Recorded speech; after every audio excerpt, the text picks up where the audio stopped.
Dado o adiantado a hora, eu vou passar logo a palavra para Maria e, em seguida, a gente abre para o debate, para as considerações da plateia. Gente, bom dia. Eu me chamo Maria. Eu sou doutoranda daqui da UFBA, em Economia Aplicada. E eu vou fazer uma apresentação complementar à de Jadson. Vou tratar de vários temas que ele já trabalhou aqui. Talvez eu até faça vários resumos, porque ele já explicou, mas eu vou trazer outras perspectivas, talvez até com os mesmos dados. O nome da minha apresentação são Indicadores, Análises e Desafios em Segurança Pública no Estado da Bahia. E eu tenho 3 objetivos com a minha apresentação. Eu quero fazer uma análise descritiva desses dados que nós compilamos lá na Polícia Civil e quero fazer 3 perguntas. A primeira delas é sobre a segurança pública sendo uma agenda tão cara para a Bahia, né? Por quê? Porque o problema da violência é tão caro para nós. A segunda pergunta é quais são os principais destaques e tendências observados no cenário atual aqui na Bahia. E, por fim, já como considerações finais, quais os desafios e estratégias que se apresentam para promover o desenvolvimento social e baiano a partir da temática da segurança pública. Então, a primeira pergunta, por que a segurança pública é tão cara para a Bahia, a gente poderia elocubrar várias questões. A primeira delas... eu acho que eu tenho que apontar para cá. Isso. Ficou pequeno, mas eu vou ajudar na interpretação dos dados. Pronto. Eu trago, nessa primeira parte da apresentação, dados do Fórum Brasileiro de Segurança Pública de 2025 com dados de 2024. E a primeira coisa que a gente observa, o porquê, né? Porque, Jadson falou disso, nós somos o estado mais violento do Brasil. Quando Jadson falou, na apresentação dele, que nós temos 2 vezes mais a taxa do Brasil, é que o Brasil tem uma taxa, por 100 mil habitantes, de 20,8 mais ou menos, vítimas de mortes violentas intencionais, enquanto a Bahia tem 40,6, ou seja, realmente é o dobro. Nós estamos atrás nesse indicador de mortes violentas intencionais apenas do Amapá.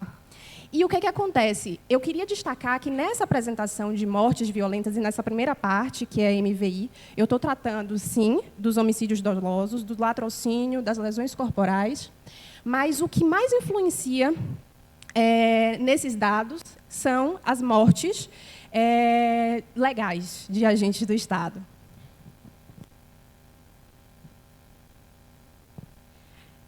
Nesse sentido, a gente está olhando que nos incomoda sermos mais violentos em relação ao Brasil e nos incomoda também sermos um Estado dentro das unidades da Federação do Nordeste, da região Nordeste, também somos o mais violento, né? Consequentemente.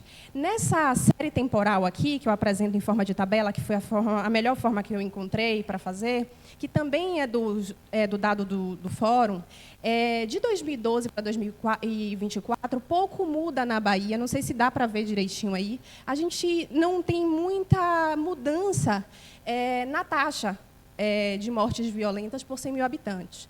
Também trago alguns dados em vermelho e meio que cinza ali no fundo, mostrando que outros estados também tiveram alta durante esse intervalo de tempo na criminalidade, mas eles também conseguiram reduzir. Então, um dos passos também seria entender o que foi que esses outros estados eles fizeram para conseguir reduzir o número de MVI, de mortes violentas intencionais. Outra questão que choca e que incomoda muito, apareceu na mídia e incomodou muito também, nos incomodou muito, é que do ranking dos 10 municípios mais violentos do Brasil, 5 são na Bahia, né? O primeiro é um do Ceará, que faz parte da região metropolitana, Maranguape, mas logo depois vem Jequié, depois Juazeiro, Camaçari, logo lá embaixo, na 7ª posição, Simões Filho, que já está há muito tempo nessa colocação, e temos Feira de Santana. Então, assim, Nessa primeira parte, né, nesse nos incomodar tanto, nos incomoda o outro, a gente se entendendo muito mais violento do que as outras unidades da federação. Nos incomoda a sensação e a percepção de insegurança dentro do Estado. Nós temos um estilo de vida que condiz com esse medo, que condiz com a insegurança. Nos incomoda em termos mais macro, porque a violência e a pauta da segurança pública ela está totalmente imbricada com a pauta da educação, da infraestrutura, do capital humano que a gente vê na própria economia, do potencial de mercado das empresas, uma vez que elas podem investir mais em segurança privada ou poderiam investir mais em outras inovações. E, além disso, não deixa de influenciar a pauta da segurança pública na captação de investimentos para o desenvolvimento do Estado. Na segunda parte da apresentação, eu tento responder a seguinte pergunta: quais são os principais destaques e tendências observados no cenário atual da Bahia? E aqui essa parte dialoga um pouco com o que o Jadson já falou, mas eu vou puxar agora a brasa para a minha sardinha, que é onde eu trabalhei, o ISP, que é o Instituto de Segurança Pública, Estatística e Pesquisa Criminal. O que eu vou apresentar agora é basicamente o resultado do anuário que nós fizemos esse ano. O que é o ISP? É um instituto que faz parte da Polícia Civil, com o objetivo de produzir conhecimento. Então, vem de um incômodo de nós sabermos falarmos de nós mesmos.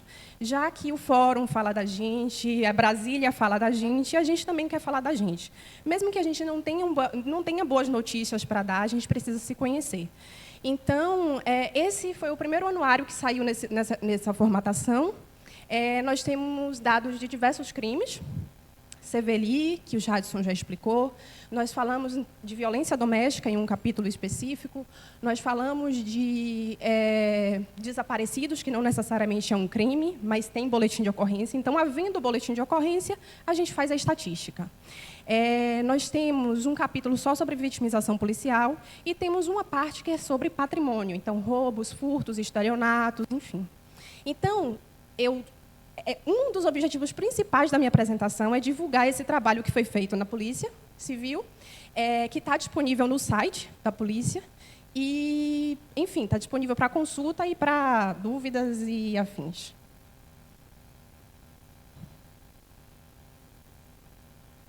Então, Jadson falou um pouco, e aqui eu vou trazer agora a série temporal, numa perspectiva, numa visualização diferente da que ele trouxe, para dizer o quê? Para reforçar o que ele disse, que nós reduzimos a quantidade de CVLI ao longo do tempo, de 2016 para cá. E aqui eu quero fazer um parêntese importante. Quando eu falei de MVI lá no começo, eu estava falando de algo que impacta muito na estatística da Bahia, que são as mortes legais de intervenção por agente do Estado. Nesse caso, que a gente está falando de CVLI, a gente só está falando de 5 crimes. De homicídio doloso, que faz parte preponderantemente desse indicador. É uma junção, né? Homicídio doloso, feminicídio, lesão corporal seguida de morte e latrocínio, que é o roubo seguido de morte. Então, na verdade, esses cálculos, essas somas, esses resultados que tem aqui, é a junção desses 4 crimes ao longo do tempo. Então, de forma geral, o que a gente quer trazer aqui é que vem reduzindo, sim, o número, mas a população não sente ainda essa melhora, não é uma melhora tão significativa para a população, mas a gente precisa continuar seguindo a linha de redução e uma linha de redução sustentada. Aqui faz muito parte também da metodologia que a gente trabalha na Polícia Civil, que foi também uma coisa que Jadson trouxe, a divisão entre Bahia, capital, interior e região metropolitana. Então, nessa tabela, a gente consegue observar que, na Bahia, entre 2023 e 2024, houve uma redução de 8,3% do número de CVLI, e essa redução ela aconteceu nessas regiões, nas regiões que a gente trabalha convencionalmente lá na polícia, capital, interior e região metropolitana. O que eu vou fazer um pouco agora é dissecar esse CVLI entre essas regiões. A gente observa que, inclusive, a queda mais significativa foi a da região metropolitana. Então, como eu falei, CVLI está dividido entre feminicídio, homicídio doloso, lesão corporal seguida de morte e latrocínio. Quando a gente vai dissecando o dado, então a gente observa que houve redução do CVLI, mas houve redução de homicídio doloso e de feminicídio, em termos muito pouco expressivos, por sinal. Aqui a gente tem na coluna 2023-24, temos a variação absoluta e uma variação relativa. Lesão corporal seguida de morte e roubo com resultado em morte, pelo contrário, tiveram aumento. Então, o que tem de didático ali é a gente ver o que está de verdinho, caiu, o que está de vermelho, aumentou.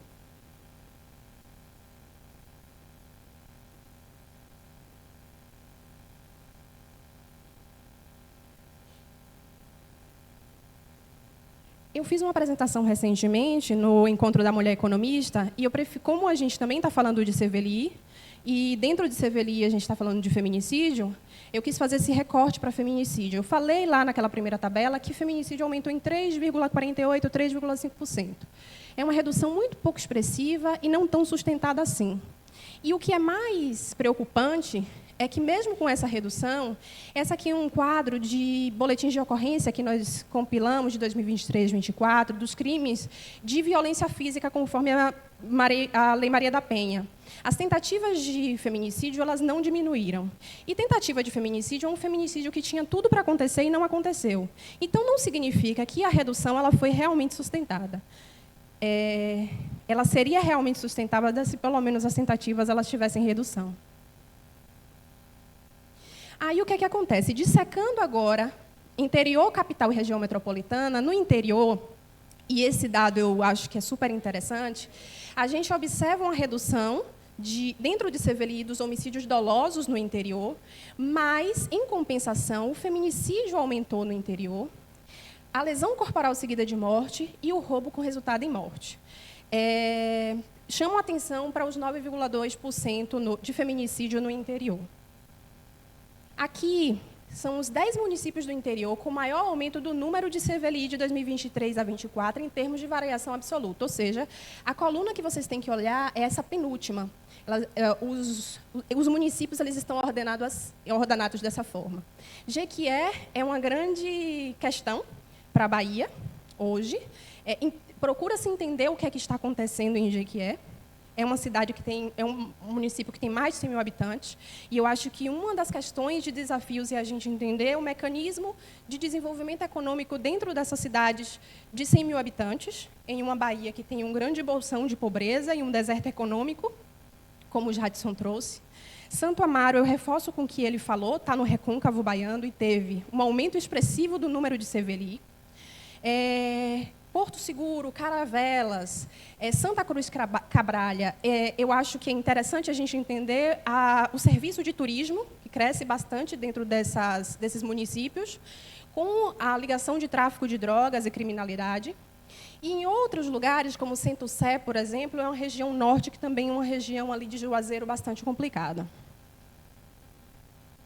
Dentro da RMS, eu tinha comentado na primeira tabela, na tabela geral, que houve uma redução significativa. Quem mais teve redução foi a RMS, e ela teve redução em todos os crimes de CVLI.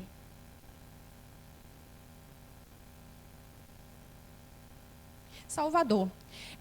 Em Salvador, houve uma queda expressiva, foi o que Jadson falou, que pela primeira vez houve menos de 1.000 homicídios em Salvador.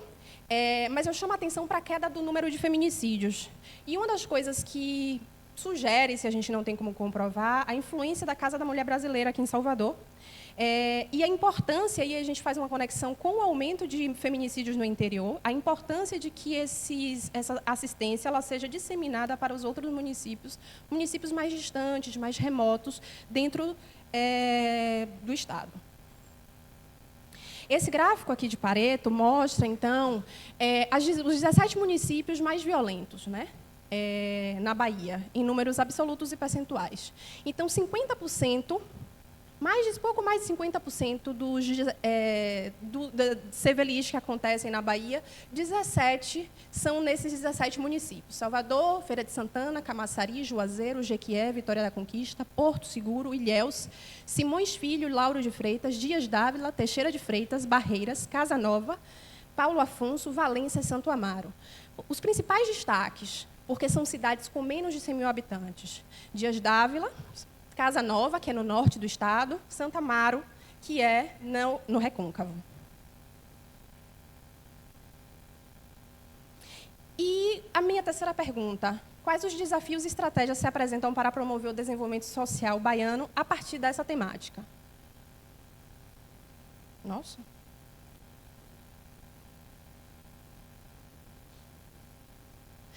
O primeiro desafio é a extensão natural do Estado. A Bahia é um estado muito grande, 417 municípios, de desenvolvimentos muito diferentes. Então, a dinâmica do crime é heterogênea, mas a dinâmica dessas regiões são muito diferentes. Então, o que é necessário, e, sobretudo, quando eu falo em interiorização, por exemplo, eu me volto para a questão do feminicídio, e os aparatos que são necessários para abarcar, para auxiliar as mulheres dentro um todo. Mas, além disso, entender o desenvolvimento de polos que acontecem, como cidades, Eunápolis, por exemplo, que tem passado por um problema do sistema penitenciário, Jequié, que tem passado por um problema de mortes por intervenção legal de agentes do Estado. Então, esses polos de 100 mil habitantes precisam ser entendidos como dinâmica de desenvolvimento econômico e como essas cidades, esses municípios de mais de 100 mil habitantes têm crescido de forma ordenada ou desordenada urbanamente.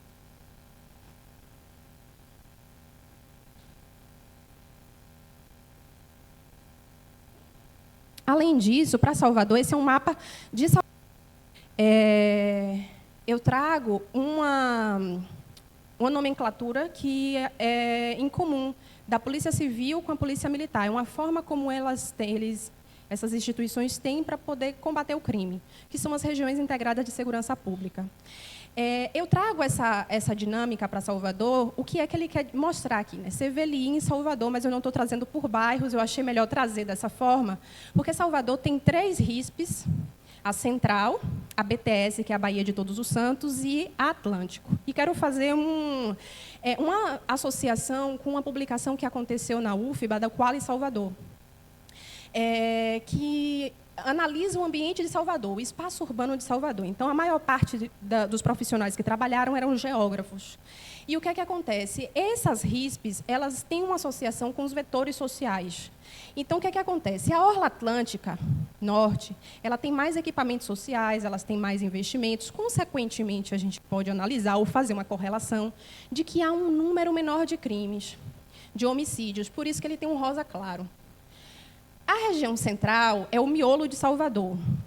Ela tem aparatos melhores, mas deficitários, onde boa parte da classe média baixa de Salvador vive, e ela está nesse intermediário de CVLIs.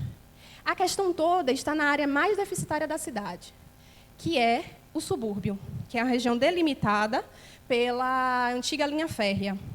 Então, nessa parte, a gente tem menos aparatos sociais, menos infraestrutura, menos presença do Estado e, consequentemente, ou a gente pode fazer uma correlação de que a gente também tem problemas, muitos problemas em relação a homicídios nessa parte, nesse vetor da cidade.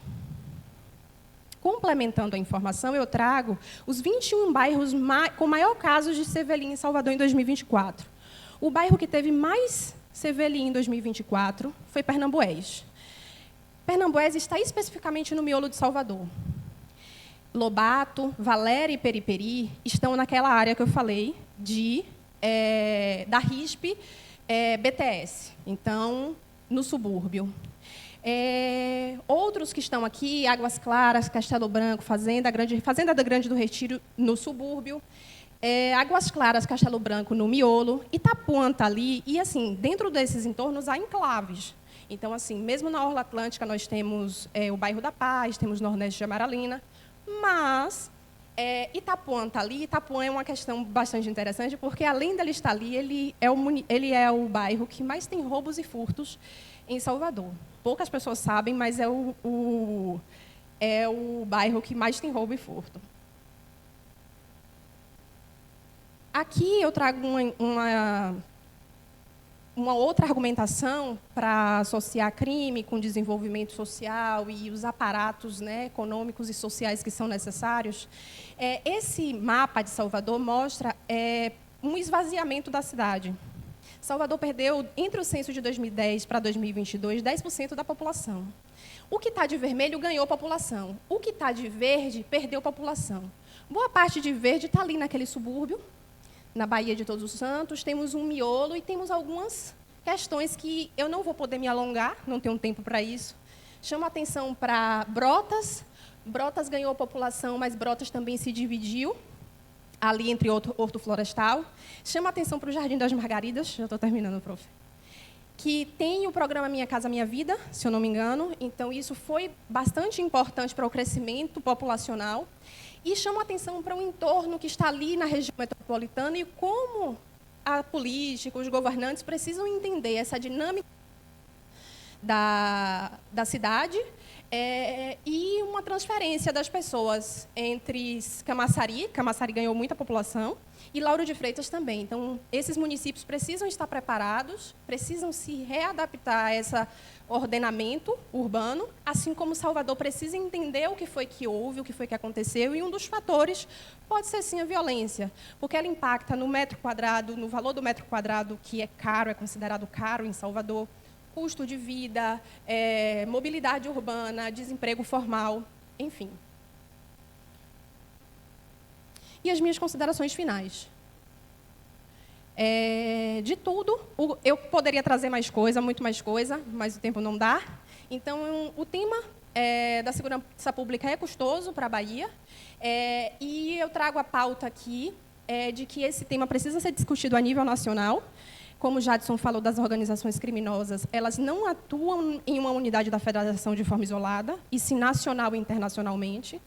É indiscutível o quanto é preciso reduzir a exposição de indivíduos ao crime, até porque boa parte dos jovens que morrem, como o próprio Jadson falou, estão entre a faixa etária de 15 a 29 anos, e os desafios são históricos. Por isso, exigem medidas sustentadas, multidimensionais, ou seja, não só a polícia vai resolver o problema da segurança pública. O problema não vai ser resolvido de forma imediata, até porque eles são muito complexos, e o problema precisa ser baseado em evidências. Eu agradeço a presença de todos, todas e todes, e agradeço também o convite que a CEI me fez, a dona Isabel, e desculpa chamar de dona. E é isso, bom dia.